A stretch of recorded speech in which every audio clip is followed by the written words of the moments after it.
Assalamualaikum warahmatullahi wabarakatuh. Perkenalkan, nama saya Siti Anissa Salsabila dari kelas 10 Agama. Di sini saya akan menjelaskan tentang teks biografi.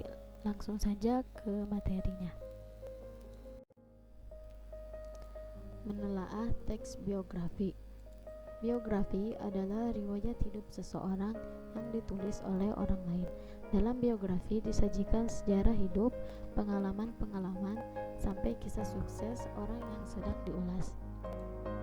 Umumnya, biografi menampilkan tokoh-tokoh terkenal, orang sukses, atau orang yang telah berperan besar dalam suatu hal yang menyangkut kehidupan orang banyak.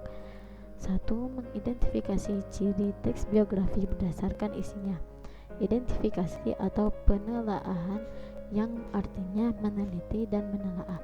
Maka identifikasi dapat didefinisikan sebagai kegiatan yang mencari, menemukan, mengumpulkan, meneliti, mendaftarkan, dan mencatat data. Secara intensitas, kebutuhan dapat dikategorikan dua macam, yakni kebutuhan terasa yang sifatnya mendesak dan kebutuhan terduga yang sifatnya tidak mendesak. Fungsi dan tujuan identifikasi kebutuhan program untuk mengetahui berbagai masalah untuk kebutuhan program atau kebutuhan program yang diinginkan masyarakat, untuk mengetahui berbagai sumber yang dapat dimanfaatkan untuk mendukung pelaksanaan program dan mempermudah dalam menyusun rencana program yang akan dilaksanakan. Fungsinya agar program yang dikembangkan sesuai dengan kebutuhan masyarakat. Data yang dikumpulkan dapat digunakan sebagai dasar penyusunan rencana program yang dapat dipengaruhi pengelola program sebagai bahan informasi bagi pihak lain yang membutuhkan. 2. Mengidentifikasi struktur teks biografi. Teks biografi termasuk ke dalam teks narasi. Oleh karena itu, struktur teks biografi juga sama dengan teks cerita ulang lainnya seperti cerpen dan hikayat yang sudah dipelajari pada semester 1. Berikut merupakan struktur teks biografi. 1. Orientasi atau setting. Berisi informasi mengenai latar belakang kisah atau peristiwa yang akan diceritakan selanjutnya untuk membantu pendengar atau pembaca. Informasi yang dimaksud berkenaan dengan ihwal siapa, kapan, di mana, dan bagaimana. 2. Kejadian penting atau important event, record of event. Berisi rangkaian peristiwa yang disusun secara kronologis menurut urutan waktu, yang meliputi kejadian-kejadian utama yang dialami tokoh. Dalam bagian ini mungkin pula disertakan komentar-komentar pencerita pada beberapa bagiannya. 3. Reorientasi. Berisi komentar evaluatif atau pernyataan simpulan mengenai rangkaian peristiwa yang telah diceritakan sebelumnya. Bagian ini sifatnya opsional atau pilihan, yang mungkin ada atau tidak ada di dalam teks biografi. 3. Menemukan pola penyajian karakter unggul tokoh dalam biografi. Pola penyajian teks biografi dapat dilihat dari alurnya, sudut pandang penceritaan, gaya penceritaan, dan fokus penceritaan. Kalian juga dapat mencoba menyajikan pola penyajian teks naratif dari sudut pandang yang lainnya, misalnya dari segi penggunaan bahasanya. Maka pola penyajian biografi dapat didefinisikan sebagai cara penyampaian atau presentasi tentang kisah dan keterangan mengenai kehidupan seseorang atau kisah riwayat hidup. Berikut merupakan pola penyajian teks biografi. Pertama, alur cerita merupakan runtutan cerita dari masa lalu menuju masa sekarang ataupun sebaliknya sesuai keinginan. Yang kedua, sudut pandang tokoh yang digunakan yaitu orang kedua jika orang pertama itu dinamakan autobiografi. Yang ketiga, gaya penulisan menggunakan pilihan kata yang jelas tentang periode, sekolah, bangsa, dan lainnya. Yang keempat, fokus penceritaan, yaitu hal-hal yang akan ditonjolkan oleh penulis seperti penghargaan dan lain. Selanjutnya, mengungkapkan kembali keteladanan teks biografi.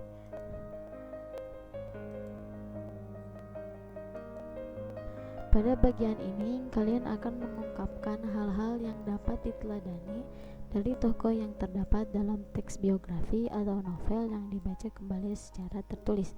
1. Menuliskan kepribadian unggul yang dapat diteladani dari tokoh biografi. Tokoh riwayat hidupnya ditulis dalam biografi biasanya memiliki kepribadian unggul dibandingkan orang lain. Kepribadian unggul inilah yang biasanya mampu mengantarkan seseorang mencapai keberhasilan dalam kehidupannya. 2. Menjelaskan cara meneladani karakter unggul tokoh dengan menggunakan teks eksposisi.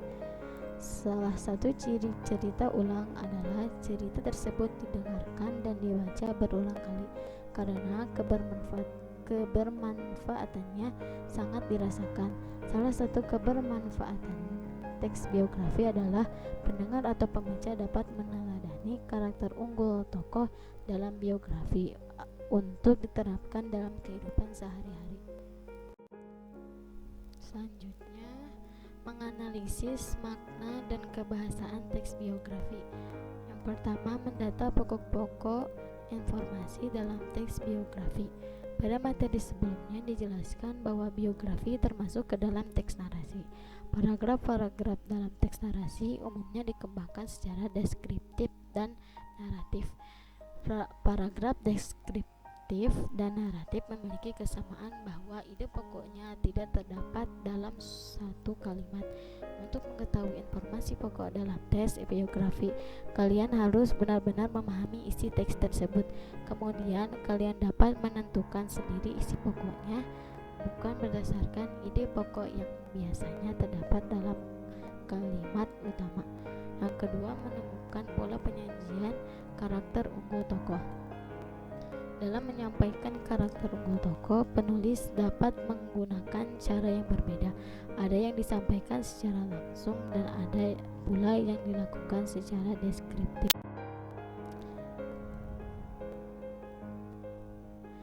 3. Identifikasi kaidah bahasa teks biografi. Teks biografi menggunakan beberapa kaidah kebahasaan yang dominan. Yang pertama, menggunakan pronomina atau kata ganti. Orang ketiga tunggal, ia atau dia atau beliau. Kata ganti ini digunakan secara bervariasi dengan penyebutan nama tokoh atau panggilan tokoh. 2. Banyak menggunakan kata kerja tindakan untuk menjelaskan peristiwa-peristiwa atau perbuatan fisik yang dilakukan oleh tokoh. Contoh, belajar, membaca, berjalan, dan melempar. Yang ketiga, banyak menggunakan kata adjektiva untuk memberikan informasi secara rinci tentang sifat-sifat tokoh. Contohnya, kata sifat untuk mendeskripsikan watak tokoh antara lain jenius, rajin, ulet, dan dalam melakukan deskripsi seringkali penggunaan kata sifat didahului oleh kopulatif adalah merupakan. Contohnya adalah dan merupakan.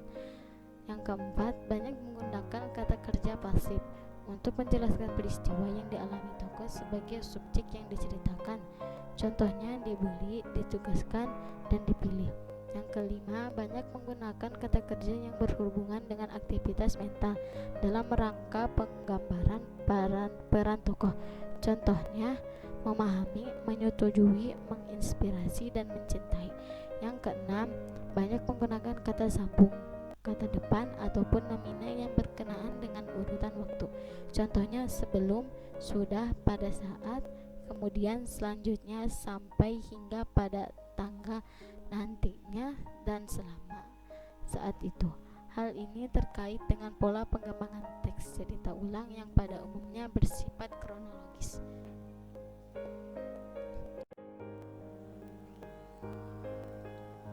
Adapun unsur kebahasaan teks biografi yang lain, yaitu A. Kata hubung. Kata hubung adalah kata yang berfungsi sebagai penyambung antara satu kata dengan kata yang lain dalam sebuah kalimat, dan juga kata hubung antara satu kalimat dengan kalimat yang lain. Apabila kata hubung tersebut berfungsi sebagai penyambung kata dalam sebuah kalimat, kata hubung itu dinamakan konjungsi intra kalimat. Contoh, dan, tetapi, lalu, dan kemudian. Apabila kata hubung tersebut berfungsi menyambungkan antara satu kalimat dengan kalimat lain, kata hubung itu dinamakan konjungsi antar kalimat. Contohnya, oleh karena itu, akan tetapi, meskipun demikian, dan tidak hanya itu. Contohnya, satu, ayah selalu mengantar ibu ke pasar meskipun kondisi ayah sedang sakit. Yang kedua, pemain sepak bola timnas U22 sangat baik saat berlaga melawan Thailand. Tidak hanya itu, mereka pun dapat pujian dan bonus dari pemerintah. B. Rujukan kata. Rujukan kata yaitu kata yang merujuk pada kata lain yang sudah diungkapkan sebelumnya. Kata rujukan dikategorikan menjadi beberapa bagian, antara lain kata rujuk benda atau hal, contohnya ini, itu, dan tersebut. Yang kedua, kata rujuk tempat, contohnya di sini, di sana, dan di situ. Yang ketiga, kata rujuk orang, contohnya dia, ia, beliau, mereka, dan nya. C. Peristiwa, waktu, dan tempat. Dalam teks biografi terdapat kata yang berfungsi menunjukkan peristiwa, waktu, dan tempat yang dialami oleh tokoh. D. Kata kerja. Kata kerja atau verba adalah suatu kelompok kata yang dijelaskan sesuatu hal yang dilakukan oleh tokoh. Kata kerja dibagi menjadi dua, yakni berdasarkan bentuk dan berdasarkan jenis. Kata kerja berdasarkan bentuk. 1. Kata kerja dasar. Kata kerja dasar adalah kata kerja yang masih dalam bentuk aslinya, yang berarti kata kerja ini belum mengalami pengimbuhan baik awalan, akhir, ataupun sisipan. Contohnya adil, ambil, dan ajak. 2. Kata kerja berimbuhan. Kata kerja berimbuhan merupakan kata kerja yang sudah mengalami penambahan, baik berupa awalan, akhiran, maupun sisipan. Contohnya mengambil, awalannya ditambah ambil atau kata kerja dasar. Mengadili, awalan ditambah adil atau kata kerja dasar ditambah akhirannya i. Yang terakhir yaitu menceritakan kembali teks biografi dengan pola penyajian yang berbeda. Pola penyajian secara narasi penuh dapat kamu lihat contohnya pada biografi B.J. Habibie. Sementara itu, pola penyajian campuran antara naratif dan dialog dapat kamu lihat pada biografi George Sand. Untuk menceritakan kembali isi teks biografi, kamu dapat meninjau ulang hasil kerjamu pada bagian mengidentifikasi pokok-pokok informasi teks biografi. Setelah itu, gabungkanlah pokok-pokok informasi tersebut dengan menggunakan konjungsi yang benar dalam bentuk teks biografi singkat. Itu saja yang bisa saya sampaikan, kurang lebihnya mohon dimaafkan. Wabillahi taufiq wal hidayah. Wassalamualaikum warahmatullahi wabarakatuh.